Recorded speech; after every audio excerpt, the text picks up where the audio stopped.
Good morning students. आज हम पढ़ेंगे हिंदी ग्रामर में पार्ट 2 भाषा, जिसे इंग्लिश में लैंग्वेज बोलते हैं। दीदी कहाँ जा रही हो? यहाँ पे आपको एक बॉय और एक गर्ल की पिक्चर दिखाई है। ये बॉय बोल रहा है कि दीदी कहाँ जा रही हो, तो गर्ल वापस बोलती है बबलू मैं विद्यालय जा रही हूँ।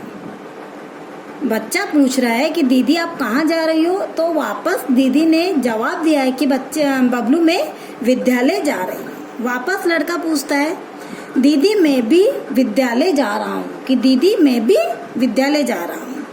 वापस लड़की बोलती है विद्यालय में हमें शिक्षित किया जाता है बबलू, कि विद्यालय में हमको शिक्षा दी जाती है।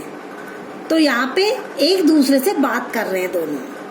यहाँ बच्चे विद्यालय जाते हुए आपस में बातचीत कर रहे हैं। आपने देखा बॉय गर्ल से पूछ रहा है कि दीदी कहाँ जा रही हो, और दीदी ने वापस जवाब दिया कि बबलू मैं विद्यालय जा रही हूँ। तो आपस में दोनों बातें कर रहे हैं।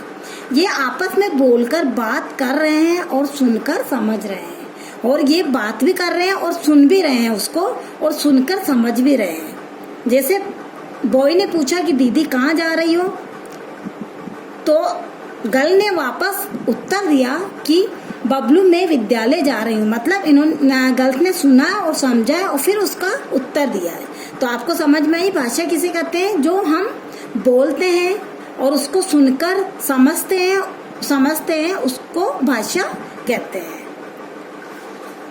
ओके। अब भाषा के भेद। भाषा कितने प्रकार की होती है? भाषा के 2 भेद होते हैं। भाषा के 2 भेद होते हैं, मौखिक भाषा, लिखित भाषा। भाषा 2 प्रकार की होती है, लिखित और मौखिक। अब मौखिक भाषा कौन सी होती है? मौखिक भाषा जब भी हम अपने विचारों को मुख से बोलकर प्रकट करते हैं तो इस भाषा को मौखिक भाषा कहते हैं। मौखिक भाषा उसे कहते हैं जब अपने विचार, जो अपने मन में विचार आ रहे हैं, हम मुंह के द्वारा बोल के प्रकट करते हैं, मतलब मुंह से हम बताते हैं, उसे हम क्या मौखिक भाषा कहते हैं। लिखित भाषा जब भी हम अपने विचारों को लिखकर प्रकट करते हैं तो इस भाषा को लिखित भाषा कहते हैं। और लिखित भाषा किसे कहते हैं? जो अपने विचार होते हैं, जो अपने मन में होता है, विचार होते हैं, उनको हम लिखकर प्रकट करते हैं, हम लिखकर दिखाते हैं। उस भाषा को कौन सी भाषा कहते हैं? लिखित भाषा। तो समझ में आया बच्चों, भाषा के 2 रूप होते हैं, मौखिक भाषा, लिखित भाषा। लिखित भाषा किसे कहते हैं? जो लिखकर प्रकट करते हैं उसे लिखित भाषा कहते हैं, और जो मुंह के द्वारा बोलकर प्रकट करते हैं उसको हम मौखिक भाषा कहते हैं। ओके। हम संकेत या इशारे से भी अपनी बात दूसरों को समझा सकते हैं। अब एक हम अपने संकेत, अपने इशारे से भी अपनी बात जो अपने मन में होती है वो बात हम दूसरों को समझा सकते हैं। इस चित्र में देखिए, अब यहाँ पे एक पिक्चर दी गई है, एक चित्र दिया गया, उसको देखिए। यहाँ पे 3 बॉय हैं और एक रेफरी है, झंडा दिखा रहा है। बॉय तैयार हो रहे हैं दौड़ने के लिए, अपने अपनी जगह पे खड़े हैं, अपने अपने लाइन में तीनों बॉय खड़े हैं। यहाँ कुछ बच्चे दौड़ने के लिए तैयार है। ये बच्चे अपनी अपनी लाइन में खड़े हैं और दौड़ने के लिए तैयार है, और रेफरी झंडा नीचे करके दौड़ शुरू करने का संकेत दे रहा है। जो भी ये रेफरी यहाँ खड़ा है, ये अपना झंडा नीचे करके इनको दौड़ने का संकेत दे रहा है। समझ में आया कि ये जब भी बच्चे रेडी है, तैयार है, इनको ये कुछ भी जैसे सीटी बजा के संकेत करता है या अब इशारा कर रहा है, मतलब ये झंडा हिला के संकेत दे रहा है इनको, ताकि दौड़ स्टार्ट करे। इशारों या संकेतों द्वारा अपनी बात दूसरों तक पहुंचाना सांकेतिक भाषा कहलाता है। और इशारों से या संकेतों के द्वारा अपनी बात, जो अपनी बात होती है वो दूसरों तक, दूसरे आदमी तक पहुंचाना है, दूसरों तक पहुंचाना सांकेतिक भाषा कहलाती है। ट्रैफिक सिग्नल सांकेतिक भाषा का उदाहरण है। जो ट्रैफिक, आपने देखा होगा ट्रैफिक सिग्नल जो होता है वो सांकेतिक भाषा का उदाहरण है। वह बोलकर नहीं बताते, वो एक सिग्नल दिखाते हैं जिससे ट्रेन रुक जाती है और उससे ट्रेन रवाना हो जाती है, और ट्रेन समझ जाती है कि उसको रुकना है या चलना है।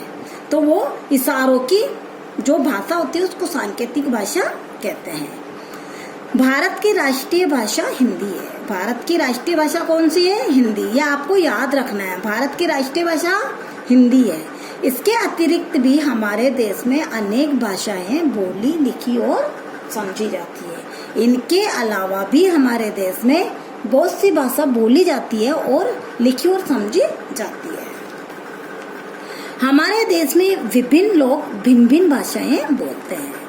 भिन्न भिन्न लोग का मतलब अलग अलग लोग होते हैं, वो अलग अलग भाषाएं बोलते हैं। जैसे असमिया, बांग्ला, बोडा, डोंगरी, गुजराती, कन्नड़, कश्मीरी, कोंकणी, मैथिली, मराठी, मलयालम, मणिपुरी, नेपाली, उड़िया, पंजाबी, संस्कृत, सांतली, सिंधी, तमिल, तेलुगु, उर्दू आदि।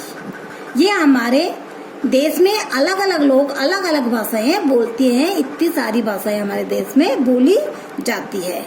हमारे देश में कुल 22 भाषाओं की मान्यता मिली है। हमारे देश में कुल 22 मतलब 22 भाषाओं को मान्यता मिली है। हमारे देश में कितनी भाषाओं को मान्यता मिली है?